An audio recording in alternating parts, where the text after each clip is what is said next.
Ngimele kamakhaya igama lokusinothile wena ke usungangibiza ngenkosazana ngesabi. It's season 2 bakwenzile ke nawe ungakwenza. Ishow la khona engisuke ngihamba ngiye emakhaya ngiye emajujuwini. Ngithola amaciko osomabhizinisi ifundiswa ngiyibeke la. Ngifuna ukuthi ngixoxe nawe basitshele ukuthi benze kanjani bona ukuze bafike la bakhona. Namhlanje ke ngihambe ngihedwa. Ngihamba nobhuti mina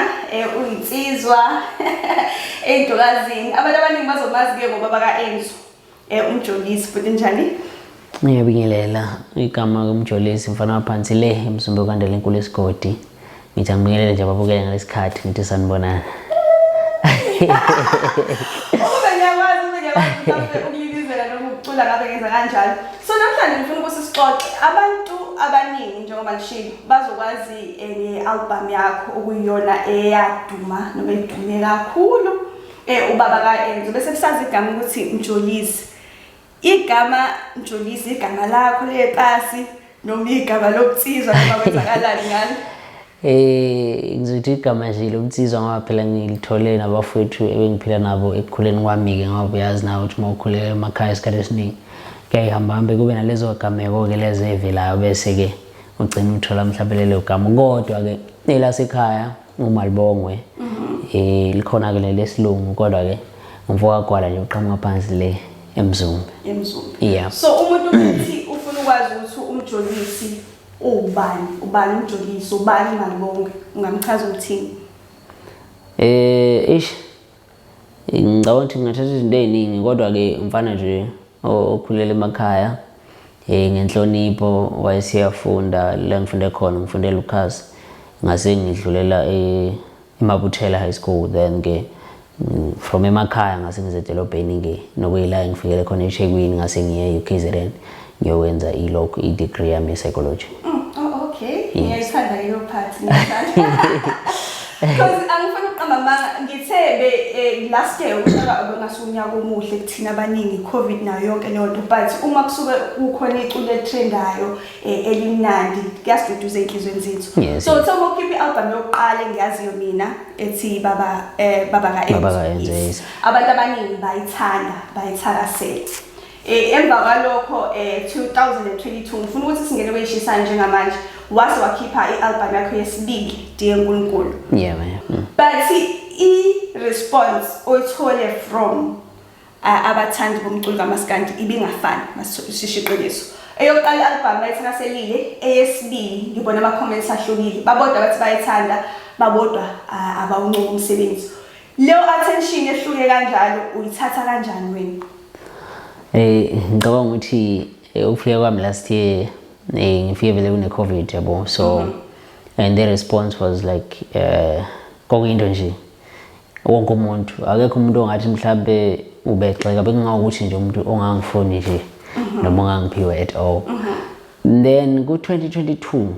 ngicabanga ukuthi akuyona mhlambe into engizothi ingiphathe kabi noma mhlambe ingikubazile emoyeni mangithola mhlambe kunama negative opinions abantu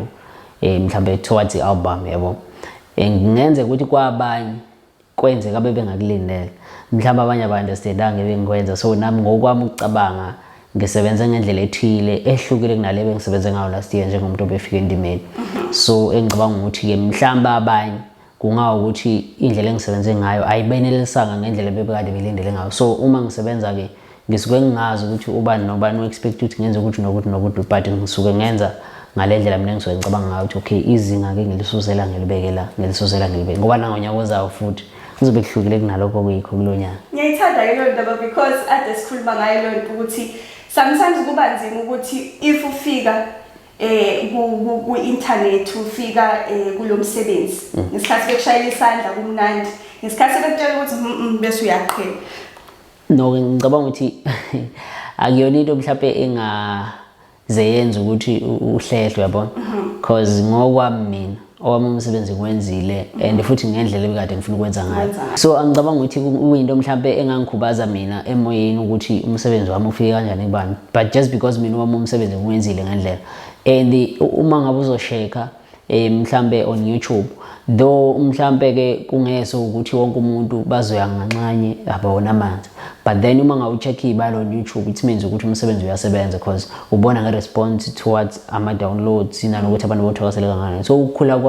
kweyibalo uchaza ukuthi baningi abantu abawubonayo nabaningi abasazobona. Thothi mhlawumbe omunye ugxeka akawubona ukubona yabo, uzwe nje abanye bethi naye wayesethi hayi nama ke ngene kulelo shumi lelo. Ngifuna ukuyiqala ngeindaba ezimbi ezingekho kahle bese sithi masiyiqeda bese siyiqeda ngeindaba ezimnandi. Again uyi-celebrity njengamanje, udumile usemehlweni abantu. Kuye kwaba khona isikhathi la obuye kuthina wazosikhalela. Ngisho kanjalo. Wakhala ukuthi imanager yakho obusebenzisana nayo isebenzisa igama lakho ukuthola imali kodwa wena ingasakhokheli. Ngifuna ukuthi usichazisele kabanzi ngale nto ukuthi bekwenzakalani because kwaba khona ukuthi usho kanjalo wase waphinde futhi wayishintsha indaba washo kunye. Nanokuthi kule manager obukhuluma ngayo uyena uKiss ethina besimazi ukuthi uyimanager yakho noma mhlambe bekukanjani besithini isimo kuleyo ndaba. Ngicabanga ukuthi ke abanye mhlambe bazoba no-understand ukuthi hawu ngoba inkabi mhlambe yile esikoleni kwawuthi nokuthi so kwi-industry ke ngicabanga ukuthi akufani nokwempilo nje in general yabo. So nami as i-artist kunezinye zezinto mhlambe othola ukuthi zizokwazi zihambe ngale kwami ngingayiboni yabo. So ngokwakhe ke uKiss uyena umuntu ke obe yimanager yami engizothi mhlambe siqala ukusebenza naye last year because mina bengingakaze ngijethi ngizoba umculi, but the last year mhlambe beko July mangaphazama wayesethi ufuna ngestudio nje roughly esho nje hayi ngase ngithi ngoba ingoma zikhona nazi ingoma ekhona wathi uzoyikhokhela. So ngase ngihamba futhi ngasebenzisa isikhathi esincane because ngaya 3 days ngafike ngayenza yaphelela. So uma kusuka lapho ayikho into esayisayina naye ukuthi no sign contract because ngathi mangiphuma estudio ngambuza manje ndoda ngoba ukhokhele kanje uyimisela ukuthi kwenze kanjani like sisebenze kanjani uma ngabe kufika into ukuthi kuzoma kanjani nayo wathi nayi siyayisebenzela nje roughly. Then uma ngabe qhubeka isikhathi engicabanga ukuthi ngokwakhe vele umuntu omatasa ngoba osemnambithe usebenzela khona. So njengoba kuze kwavela ukuthi manje kune company ekuthiwa iVezikhona bekuyiyona impikade ibhizi kahle kahle. So uma uqashwa ke kuyaye ngathiwa uba ngabe ngafonela mina bekuthi makufonela mina bese ngisho try kunabaphathi abanthile ekumele nikhulume nabo. So mina angihlangene nalento leyo. Even now uma ufika it's either uyangibhuka ufuna mhlawumbe ngiyo featureisha nomfunana ngithi hayi kunabantu abathile kumele uxoxa nabo. So ukuthi ngixoxane ke nabo yena uzobuya kumina ngitshela hayi into esixoxa nalaba ukuthi yabo. So isikhathi esiningi begcina manje njoba kade sengizokhipha i-album it just because emsebenzini wami ebese ngiwenzile ngifikile e-studio ngarecorda but bengakasikhokheli. So uma ngibuya back ngizochaza ukuthi ama-quotation ami kanje sibethi imali abanayo yabo. So counting ke isonke lesi sikhathi udlalele so bengena umuntu obenenxa kakhulu nemali nokuthi mhlawumbe ngiyayifuna because ngiyazi vele ukuthi okay ayisisebenzile nabo. But uma ngabe sekuzokuba khona ukuthi akusakhokheleki but uma ngithi ngiyabala izinto esesihambile nendlela esesihambile akwazi ukuthi ngafika kuwena ngithi mina ngidinga imali engaka yokuthi senze ukuthi ngomsebenzi wami ebese uthi imali ayikho. But engizama ukuthola la shothi ngasho ukuthi iphutha mhlambe libala ekuthenini ama-contract asiwasayini asibi nasisivumelane esibhale phansi ukuthi njengoba sisebenzisana sonke sisebenziselana phezu kwalena inkomo right. Ngicabanga ukuthi mhlambe isimo sibe kanjalo nanokuthi izinto umuntu ayithathe light yabo. So kangangoba ke umuntu mayifike kusiza usukunganakile izinto eziningi. So uma ngabe singesayina ngalutho noma ayikho into engingayenza towards lo muntu lo actually ke bona babe ngitshela ukuthi mhlambe sekunezinto eziningi ekumele ngizenze towards bona but then ke kwase kuba khona ukusizakala ukuthile ukuthi no yonke le nto le igcina ingaphumeleli ke ngaze ngakwazi ukugcina ngiyikhiphile umsebenzi lo kade uNkulunkulu. Okay no ngiyezwa but I mean ipurpose le show ukuthi umuntu ofuna ukuba mhlambe usomabhizinisi ofuna ukuba umculi ofuna ukuba yinani ngiyezwa ukuthi uthi uma ngithola kahle wawungakaze uyicabange umculi but wawunawo amaculi waswathola i-opportunity njengale but nje ukuthanda umculo kamaskandi noma nakho ukuyibona ukuthi uyakwazi ukucula into oyibonile leyo. ngicabanga nje vasenzi nje ngikhula from primary bengumuntu oyithandela nje umculo especially kaMaskandi oneginqi phakathi. Though ke bengakaze ngicabanga ukuthi ngihamba isikhathi ngicene ngiyi-artist ekutheni ngabe efika yena uKiss etha nge-studio just because ngaye nga-release single ngo-2020 khona isingle ethu Season ekwakuyi-single track so ngayi-release then last year wayesethi angifike ngase ngizenza le ngoma ngaye e-studio ngafika so uma sengisendimeni-ke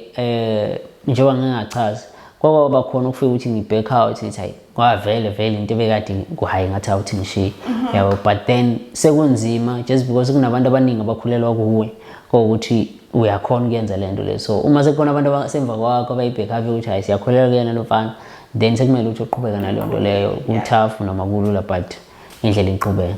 Ukungena kwindaba ukukhuluma ngendaba ze-backup ngiye ngicabange ngoba ngibaningi ngingabaculi bakaMaskandi abasebancane one abasha futhi abathandwayo so ngiye ngayibuza ukuthi uthe uma uqala ungena kumculo kaMaskandi khona yini umuntu ubuhamba kushuni wakhe nanokuthi khona yini umculo kaMaskandi kulaba ngizothi abadala noma abakhulu njengamanje ongafisa ukuthi usebenzisane kanye nabo? Ngicabanga ukuthi akekho umculi ngihlezi ngichaze ukuthi akekho umculi mhlambe ekungenzeka ngithi angifisa ukusebenza naye but lokho ngidepende ekuthenini yena mhlambe yiphi indlela acula ngayo noma angithi itayela ayifani so kungenzeka ngenza ingoma uthola ukuthi isitayela esingathi mangithatha ubani ngimfaka kiso bese angena athi khatla so akudependele ekutheni umkhulu noma umncane because uma ngabe ngizothi mina ngizosebenza nawe ngoba umkhulu it means mhlawumbe ngizama indlela yokuthi ngithole ibridge lokuthi ngidume mhlawumbe ngendlela lo badingi no connection ukuze I mean no ngicabanga ukuthi iyalimaza leyo ngoba uma ngizolanda umuntu mhlawumbe odume kakhulu hayi ngesimo sokuthi uzokwenza ingoma ibe lento engiyifuna ibe yona just because ngifuna ukuduma ngayo uma isidlala leyo ngoma ngizogcina ngidlala le part yakhe lo muntu lo ngoba vele ngifuna yona so mina sekuyinto nje yokuthi ingoma ikhona but aniyazi ukuthi eyabani but wena ake mhlawumbe ngilanda for instance inkosi yamagcokama noma ukhuzana okay uma ngilanda bona Mjolisi featuring Khuzana even on TikTok kuyenzeka ngithi ngidlala ingoma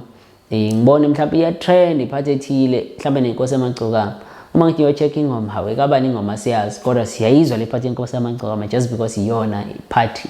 esizwayo noma ekade siyoyifuna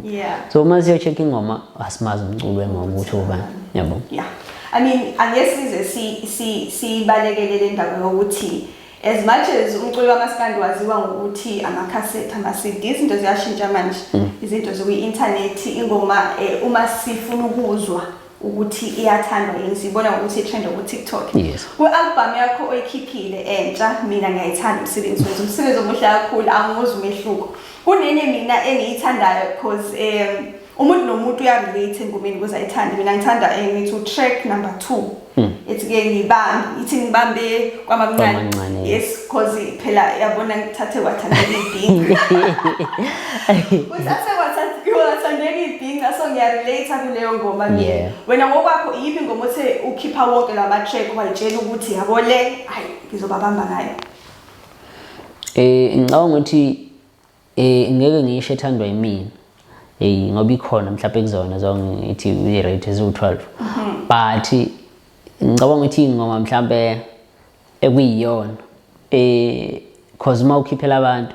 kuyaye kube kuhle ukuthi okay ujule but bese ukhipha enye into mhlawumbe ezoba simple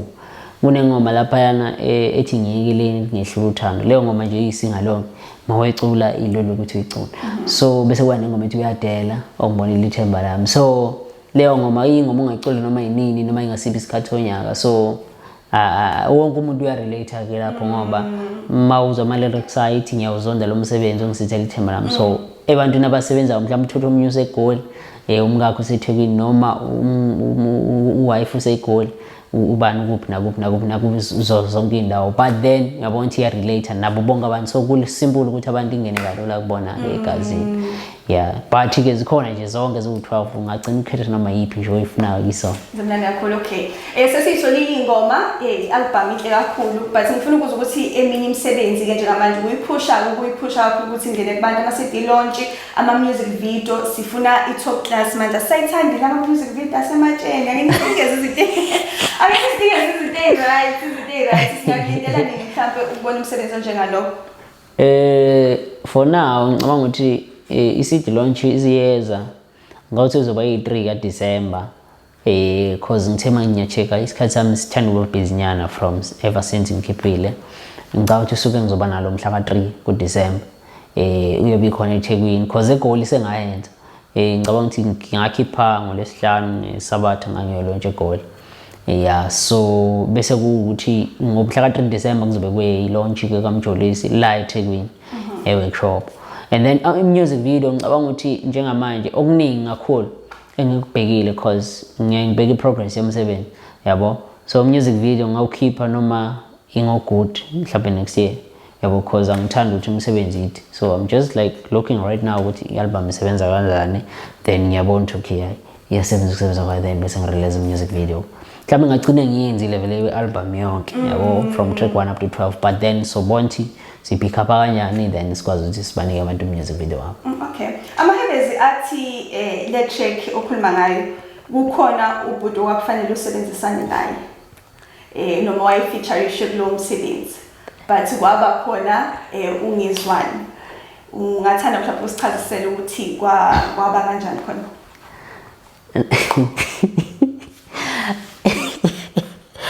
No, yazi noma ngibhekele indaba kodwa ke ilungile. Cha, akekho umuntu engathi mhlawumbe ngizwani naye njengamanje, uyabona. Kwaba khona nje ukuthi kunesimo somsebenzi engakade ngifisa ukwenza kahle kahle. Abantu bazokhumbula kahle mhlawumbe kwakula koJune kuJuly. Ngangikade ngithi ngizama ukwenza into enhle ke ngoba kunelinye iqembu sathi siyalikhanda sithi ubuhle bedla amanzi. Lapho sasi appreciate khona cause ngicabanga ukuthi ngibuza before ukuthi mhlawumbe khona nomculo engabuka kuye. So mina ngibuka kakhulu umgqumeni noma bengimncane, but yona ndoda engathi ngiyakholela kuyona noma ingasekho, but ngiyakholela emsebenzini wayo. Njengomfana nje omncane okhulayo ngiyacabanga nami ukuthi ngelinye ilanga ngiyokwazi ukuthi mhlawumbe abantu ngibanike lento akayibanika yona, ngoba ngiyacabanga ukuthi baningi abafowethu ongathi bakhona endimeni ba-refer lapha kulo mbhemu. So ngiyacabanga ukuthi uyi-reference nje abantu abaningi. Then ke bese ngithema ngicabanga ubuhle bedla amanzi, ngase ngicabanga ukuthi it's not ngathi ngeke kuze kube right ukuthi ngiyenze nje mina ngiyisukela le kude. At least ake ngisondeze umuntu othile osondelene nalidla amanzi, then ngase ngilanda umfana wakhe ke uLusanda owaziwayo. Yeah, uyaziwa nje kakhulu. Then ngase ngimlanda, ngithema ngimlanda sasesikwenza ke nakhona ngikulandela ukuthi okay at least akabe khona umuntu webhovu othile lento mayikhula kube ukuthi nalo mhlawumbe lalikhona likujabulela ukuthi lo muntu ungi-appreciate-ile, but then wayesekwazi ukulanda into esondelene nami ukuze isebenze, uyabona. So sithema sisebenza ke shuthi kwangasebenzisaneka kahle ngesimo sokuthi ke kunezimo ezithile ezenzeka, yabo. Engicabanga ukuthi ke noma ngeke ngizichaze zonke ngoba kuningi nje kwagcina kwenzeka. Engase ngiyabona ukuthi okay at least because vena le amaqembu ngicabanga ukuthi ngangigagamele kakhulu le amaqembu ngifike endimeni, at least ngeke izikhona ukukhanda ibrand yami because mhlawumbe kube ngayenza ngaba abantu sebekhohliwe uMjolisi, uyabo. So ngase ngibuya ngiyabona ukuthi okay ngoba vele kukanje, and uma ngabe uzosebenza nomuntu othola mhlawumbe usefuna uba ngaphay kwakho kodwa kuwena omlandile wamthatha wambeka eduze kwakho, so ayikwazi ukusebenza kanjalo singakasebenzisi ukusebenza. Ngase ngikhethe ukuthi no ake ngiqhubeke ngiphushe ibrand yami ewumjolisi, nokuthe ngase ngibulala ke lowo msebenzi ngabuya sengizokhipha ke lo msebenzi kaMjolisi. So ingoma ke ngase ngesekho indlela ukuthi ngimthathe uBafo ngimfake kuyo, uyabona. So nayenza ingoma kwase kwaba khona ungezwani, wayidelete ngabe yadelete kwase waphindwa waqalela phansi wenzeni? Ngifuna ukuzwa kahle. cha akubanga khona ungezwani kakade vele yimini wayikhompozile ngithi so njengoba zayikhonjozwe yimi ngoma chaza ukuthi kwakwezami ngase ngimfika yena ezofaka leyo part nje azoyifaka ukuze umsebenzi mawuqhubeke so kwangekho nzima ukuthi ngiphinde ngikhiphe leyo part akayifakile bese ngiqhubeka nomsebenzi wami Kanyezwa la nanokuthi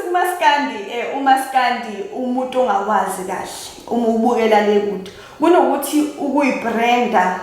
uyibranda ngokuthi ucofane nomuntu othile abaningi nje uma beqala ukuduma bagibela ngomunye umuntu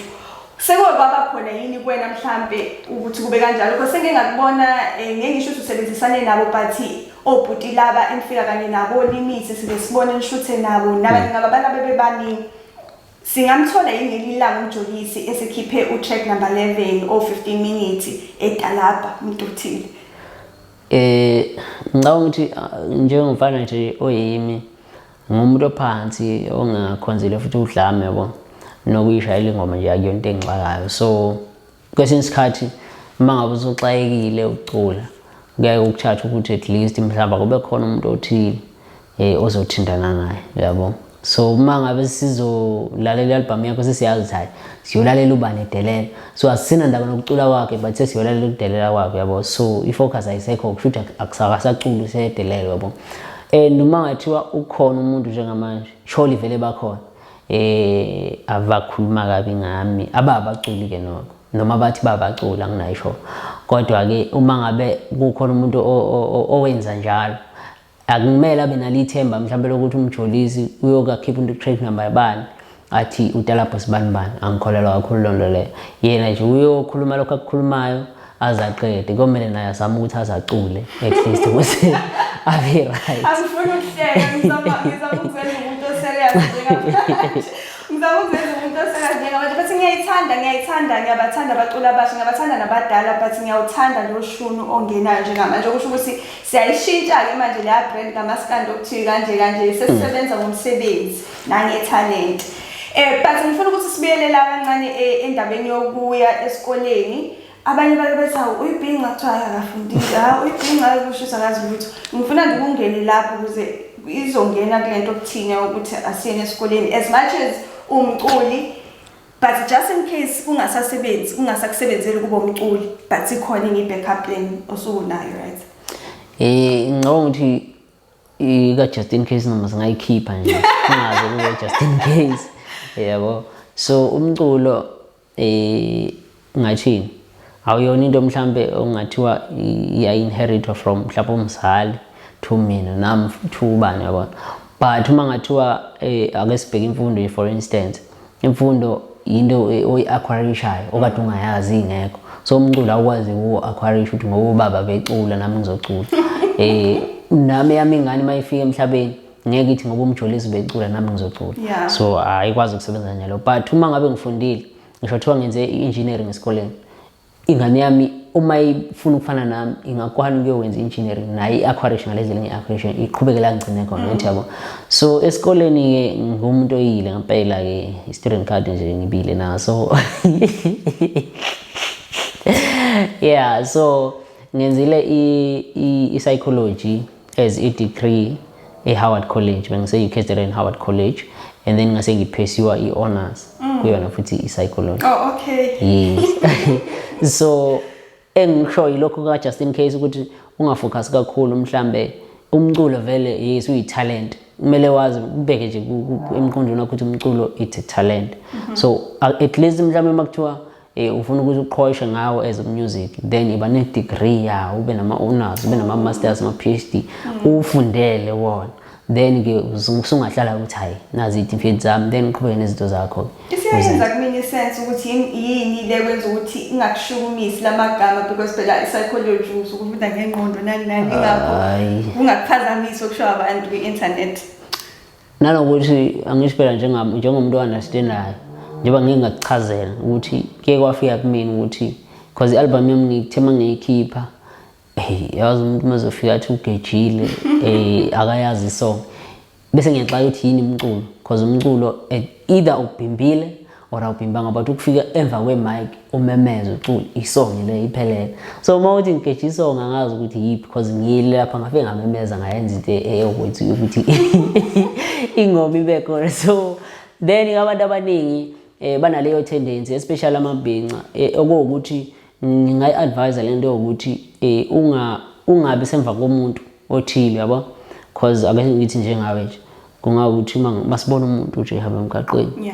ake sithi ngiyibhekele phansi bese uthi wena hey wazi wami umpilo wamuntu nami bese ngithi hayi wazi wami umpilo ngingakambona ukumbona yabo just because wena ngikholelwa kuwe kakhulu kangangoba uma uthe umuntu movie nami ngizothi movie yabo so mase ethi ngiyabona hayi akuyona lento that we show so angisenawo amandla ukuthi ngiwithdraw amazwi wami so abantu abaningi ngicabanga ukuthi kumele bekukholelwa kakhulu kwabanye abantu yabo because uma ukholelwa kakhulu komunye umuntu kuyenzeke lo muntu uma ngabewa usuke abone mhlawumbe ukuthi kuyalinyala lapha ngaphambili so wena just because uzemva kwakhe nje ubelethe kuye awukhona ukubona ukuthi kuyalimale ke uzobambelela then wena bese uyashaya ngiyezwa kahle mina ake sithathe lento singabi njengamanje sibe in future in 5 years time 10 years time umjoyisi imaphi ama plans anawo empilweni noma mhlawumbe maskandi empilweni nabo ngifuna nje sixoxe nje sikufake konke njengamanje 5 years time umubona umjoyisi as a brand uzibona ukuphi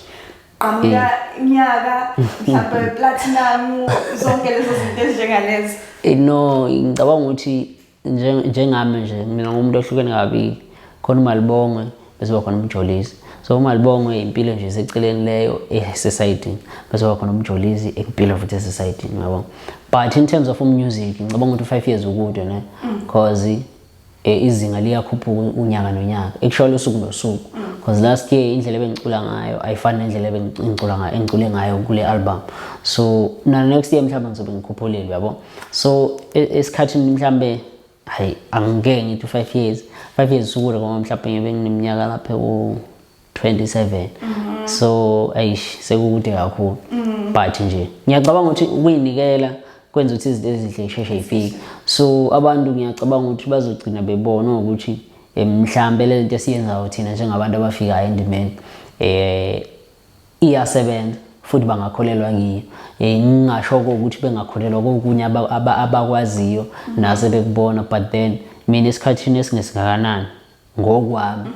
ngicabanga ukuthi ngizobe ngikwelinye izinga kunalele ngilo njengamanje so nasempilweni ke nje ngale because angimile esikoleni ngiyafunda futhi ngisazoqhubeka ngifunde namajazi mhlawumbe ngizoqoka elibomvu amen bese amen so maze nginalo ke lelo ke ngiyobe sengiyarelaxa ke bese ngikwazi ukuthi into yami iqhubeke but nje usudokotela mjolisi yes so DSD fanele kube khona kwenzayo sana lephethe ukuthi indaba yomacofa indaba yongazwani into nje eningayingeni kakhulukazi futhi akuwena wedwa masishiqiniso nibaningi so manje ke uprove lokho ngifuna ngaphandle kaMjolisi wenza umsebenzi muhle kakhulu ngifuna ungiphe ingoma ezintathu ku2022 ngokwakho ocabanga ukuthi cha laba ngokwami ngiyabanikeza indondo from number 3 to number 1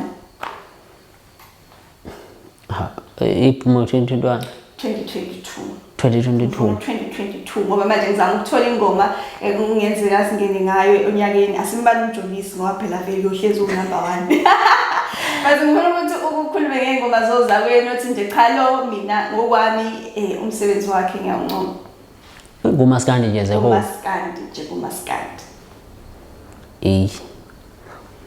inkinga ke mhlawumbe ukuthi kunengoma engakaze ngilalela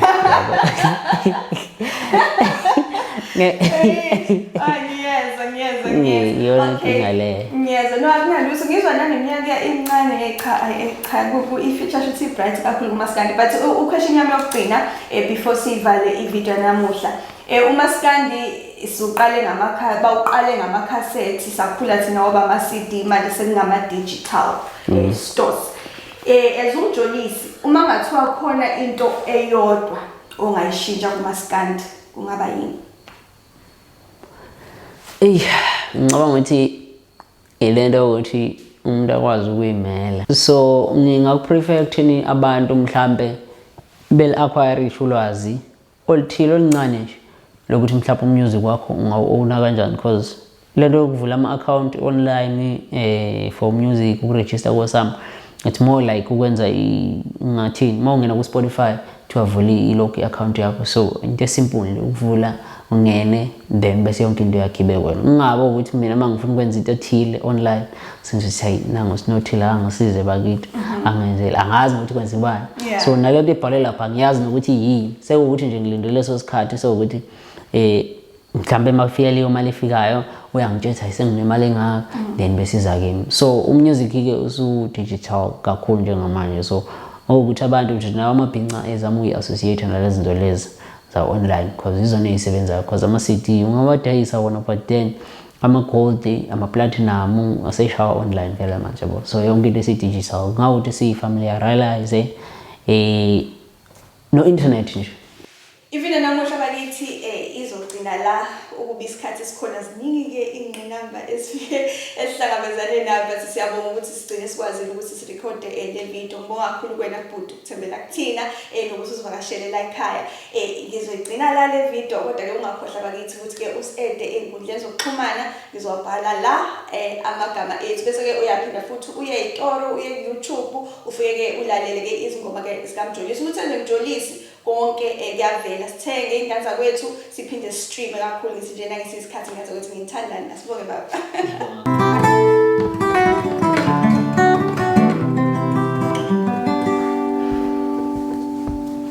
How's it right? Yeah. Ngibi phansi kakhulu.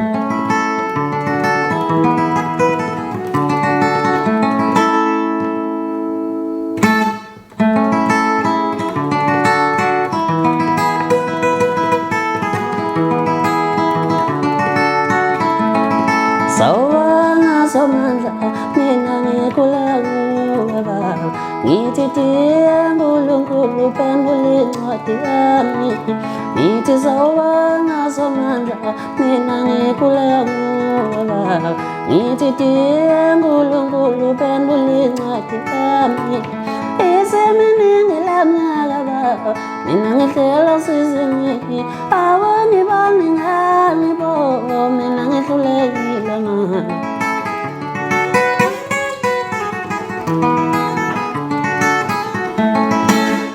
igama bafowethu uMjolisi umfana waphansi lemzimba kwandele enkolo esigodi bengihleli nenkosazane lapha bafowethu nihambe niyosheka lapha ku-YouTube ni subscribe bafowethu ziyakhala manje